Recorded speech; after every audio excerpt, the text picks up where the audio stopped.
Pelo terceiro ano consecutivo, o grupo de planejamento abre espaço para quem quiser falar na conferência através dos Petchacuchas. Todo o conteúdo foi curado pela Gabi Soares. Ela fez a seleção e também o chamamento de cada um, né, das apresentações. Este ano, nosso público foi desafiado a fazer um conteúdo em vídeo, com a mesma duração de um Petcha, mas sem a exigência daquele formato de 20 por 20. Vale a pena citar. Essa liberdade ampliou as fronteiras e multiplicou a criatividade das peças. E as três melhores serão exibidas agora.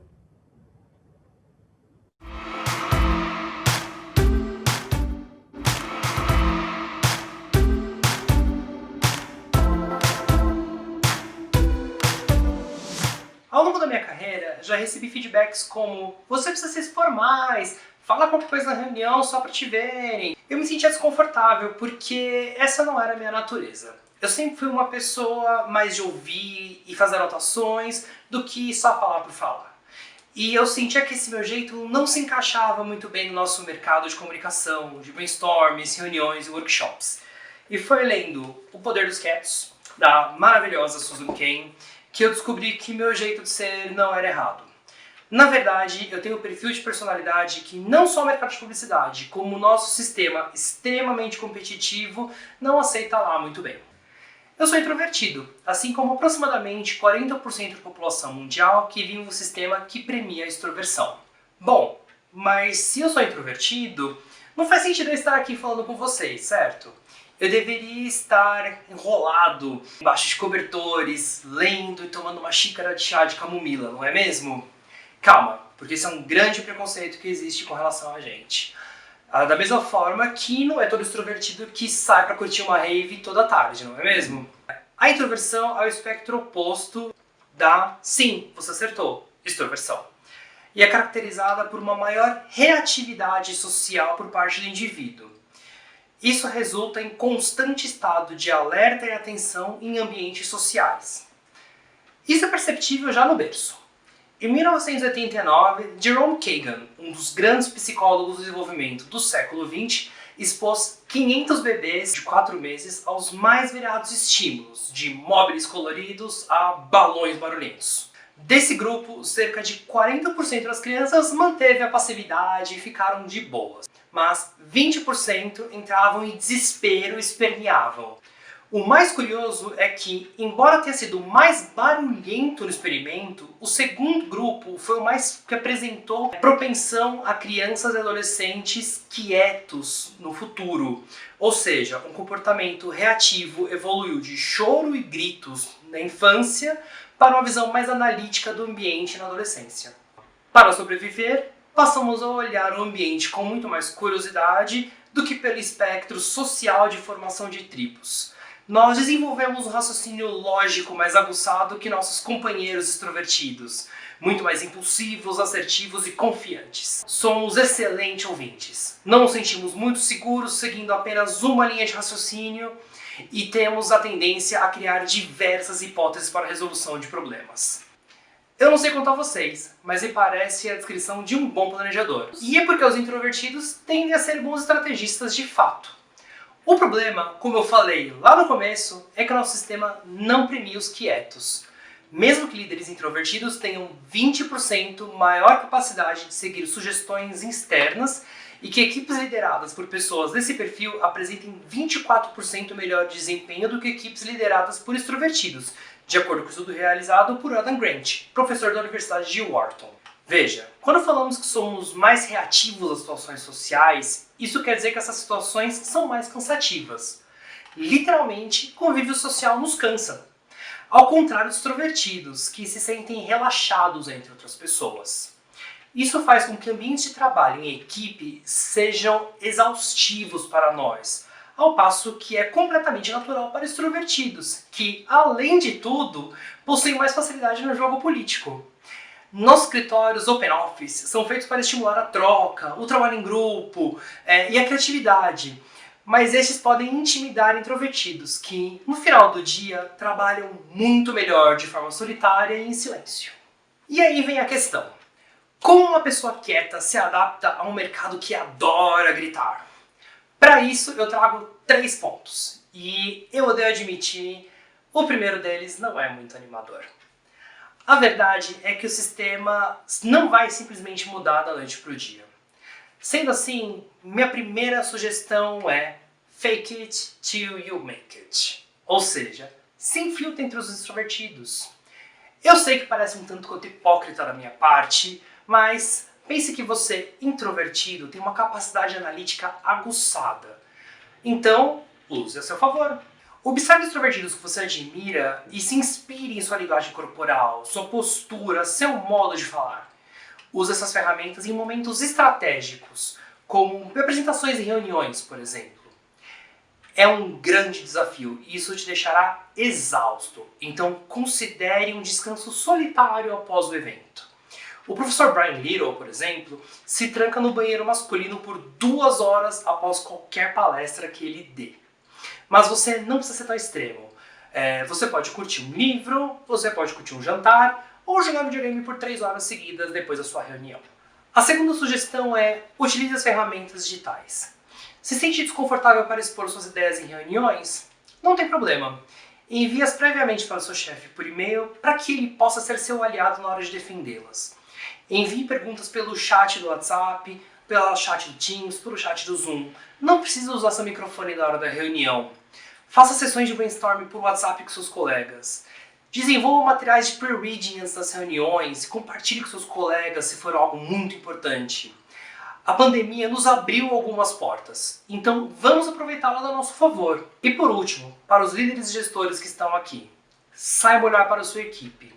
Observe quais profissionais são os mais quietos e que precisarão de conversas mais pessoais e mais incentivos para expor suas ideias no one-to-one.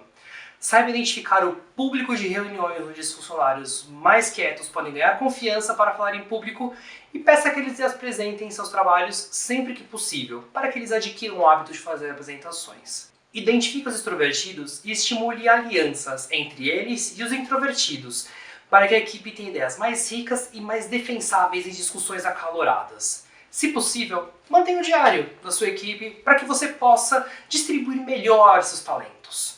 Dito isso, muito obrigado.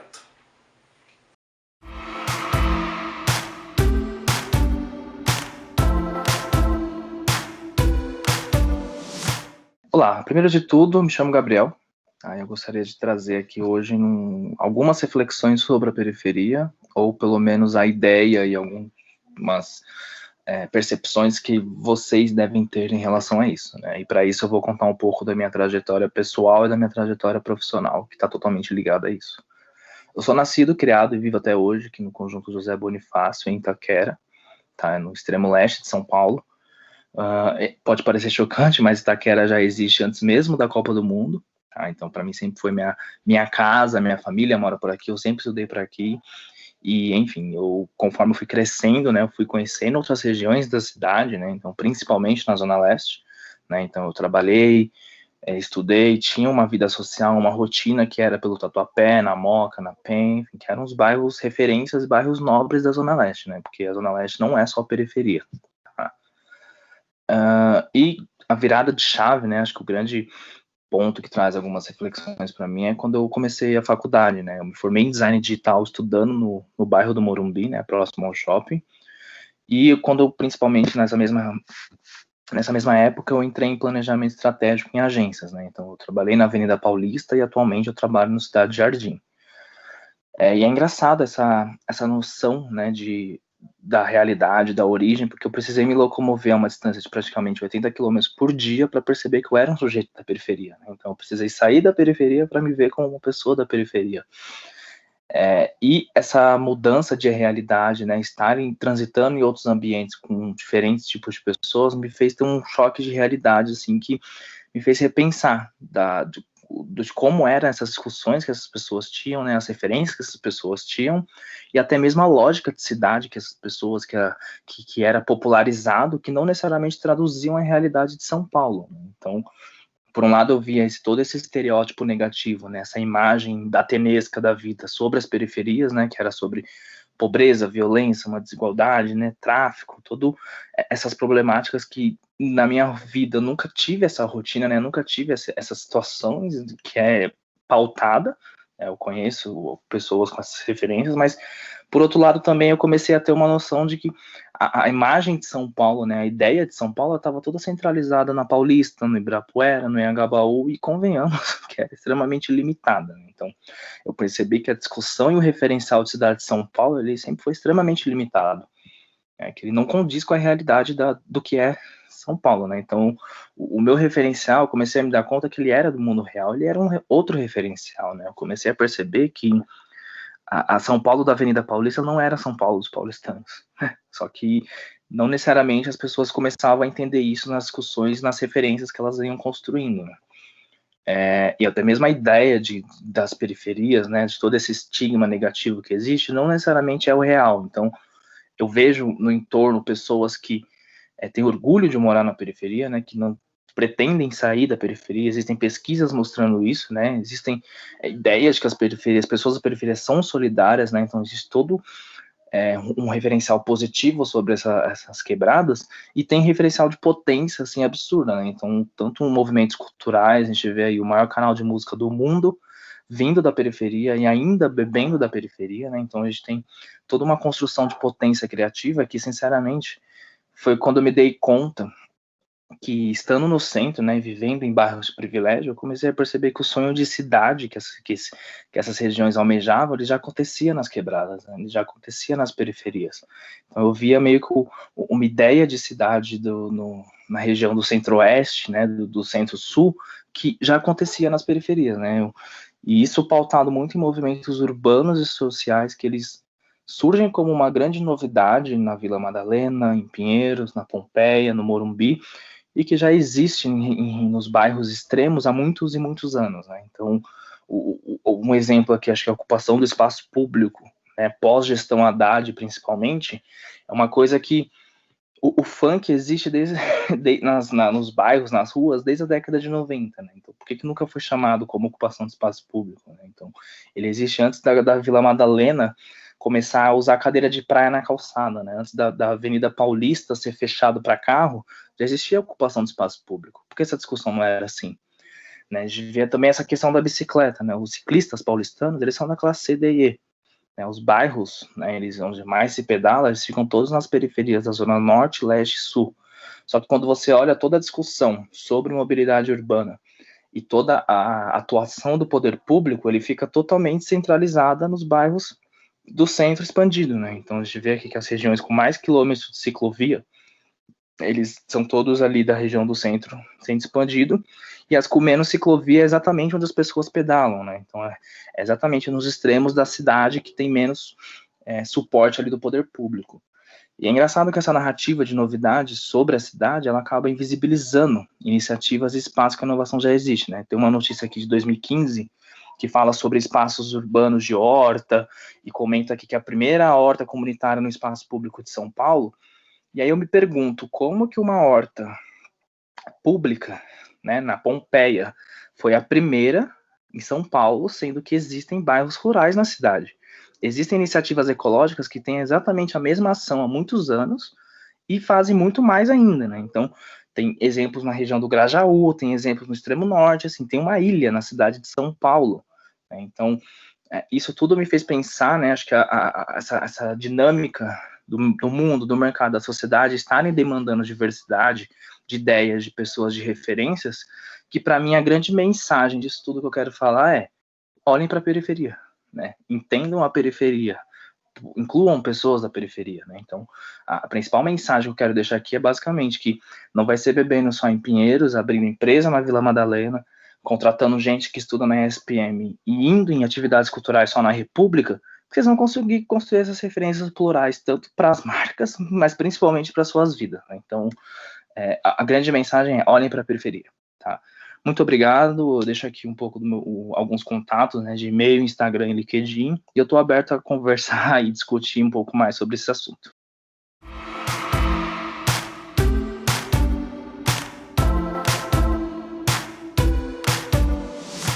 Olá, eu sou Rafael Moura, eu sou do time de planejamento da agência Talent Marcel. Primeiramente eu gostaria de agradecer, né, pela oportunidade de trocar essa ideia com vocês, mesmo que virtualmente. E para falar sobre pluralismo, eu vou usar uma reportagem que eu escrevi lá em 2019, que fala sobre a cultura do grau. Eu sou jornalista por formação e sempre quando eu posso, eu costumo usar muitas ferramentas do jornalismo no planejamento. Geralmente quando eu estou investigando algo novo, um comportamento, novas tendências, mas principalmente quando eu vou ouvir novas histórias. E essa reportagem ela surgiu justamente em um dia que os entregadores de aplicativo estavam dando grau de bike, né, perto ali da Faria Lima. E eu comentei que o grau ele fazia parte, né, da cultura da quebrada, era comum, mas muita gente não viu aquilo como uma cultura, né, e até viu com certo preconceito. Né, e depois disso eu fiquei imaginando como que essa cultura, né, que tem um valor social muito importante para quem faz parte dela, ela seria representada na publicidade por essas mesmas pessoas que não conhecem de fato o real significado, né, da atividade. Porque a gente sabe que a publicidade ela amplifica o alcance das coisas, né, que ela toca, acaba pautando novos comportamentos, e isso pode ser muito importante para dar visibilidade. Mas, por outro lado, a publicidade ela também pode provocar um esvaziamento do significado das coisas e distanciar, né, as pessoas que são pertencentes, né, e parte daquela cultura. E aí eu pensei, né, como que isso se conecta, né, com o pluralismo? Todo tipo de cultura, né, que nesse caso emerge das periferias, ela precisa ser valorizada, né, já que ela faz parte, sim, da identidade de um grupo, né, de um lugar, né, de um espaço. Elas são formas de expressões, de manifestações artísticas, né, e ela ilustra uma maneira muito bacana, né, de resolver as coisas do dia a dia, né, que no caso desses meninos, eles usam o grau, por exemplo, para desestressar, né, para passar o tempo.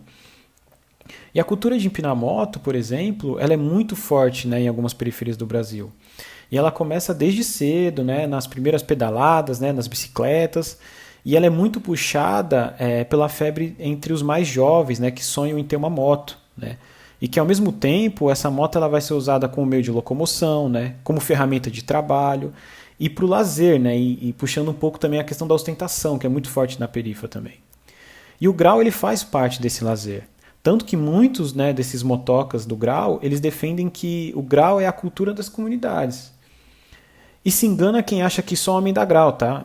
Durante a reportagem, eu conheci algumas mulheres que dão grau, mas eu conheci a Nath também, né, que ela se considera uma influencer do grau, ela organiza campeonatos, eventos na sua cidade, e ela tenta também influenciar outras mulheres a praticar o grau. Só que essa prática, né, ela é muito marginalizada, porque ela é classificada como infração grave de trânsito, né?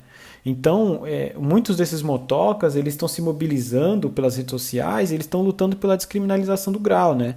Com o sonho de fazer com que a prática vire uma prática esportiva mesmo. E aí você pensa, será que é possível? O próprio skate, que nos anos 80 chegou a ser proibido aqui na cidade de São Paulo, né, pela prefeitura, né, pelo então prefeito Jânio Quadros, hoje ele está prestes a estrear como um esporte olímpico, né, em Tóquio. E também tem a questão dos próprios motocas, né, que acabam ocupando os espaços, eles criam espaços para poder empinar a moto com segurança, né? Então, um exemplo desses é o Quintal do Grau, que fica em Diadema. Que todo final de semana os motocas eles colam lá para treinar, fazer vídeo para as redes sociais, né, e também trocar muita ideia, né? Mas assim, longe do trânsito, né, trânsito de pessoas e de carros, né, com segurança, que quando um coletivo ele não tem o recurso mínimo, né, ele acaba criando um jeito de fazer a coisa acontecer, né? Então a falta desse apoio ele faz com que essa pessoa ela corra atrás, né, ela cria um caminho. E aí ele acaba até assumindo um espírito criativo, né? De ter um jeito inventivo único de fazer as coisas. E no geral, a gente precisa ter também um olhar mais plural, né? Com respeito para aquilo que a gente não conhece, o que é diferente ou de repente é distante da nossa realidade. Que entender também que fora da bolha existem vários tipos de manifestações culturais, que elas fazem sim parte da cidade, precisam ser respeitadas e de alguma forma ser incluídas também, né? Mas aí a pergunta, né, como representantes de grandes marcas eles podem estar mais presentes, né, somando, contribuindo para esses tipos de culturas, mas não esvaziando a sua essência e quem faz parte dela, né? Então, primeiro, fazer parte verdadeiramente do contexto, né? Então, dando protagonismo às pessoas, né, que fazem parte, né, mas assumindo um papel mais de agente parceiro, né, de transformação, né? E em segundo, para fazer parte verdadeiramente desse contexto, é necessário, né, que esse planejador, no caso, ele passe, né, por algumas etapas que tanto é comum, né, no jornalismo, quanto também é comum no planejamento, que é o quê? Conhecer, entender, né, respeitar, deixar um legado e fazer coisas juntos. E por que não se divertir junto também, né? Só que, claro que algumas horas inserido em um universo não vai te fazer parte daquela realidade, né? E também não vai ser o suficiente para um profissional saber de fato o que acontece ali. Só que mergulhar de cabeça em algo novo é muito importante, o que faz a gente sair da bolha, né? E também a gente prestar atenção em não colocar as nossas impressões pessoais ou individuais sobre aquilo que a gente está conhecendo, né? E é importante lembrar, para contextualizar, eu acho que todo mundo que está me ouvindo aqui, boa parte acaba fazendo isso, né, diariamente, né, e não é de agora, né, é de anos de gente que está no mercado. Gente que tenta levar essa pluralidade de vozes, de culturas, muita gente de periferia, né, levando um pouco desse equilíbrio para dentro das marcas, das empresas, né, que lutam principalmente para não transformar essas vozes ou essas culturas, né, apenas em produto, disfarçado de um meio de inclusão ou de representatividade. Mas, pelo contrário, elas fazem com que essa mensagem, né, esse trabalho, ele seja plural também, e igual para todas as pessoas. Então, é isso, galera. Muito obrigado.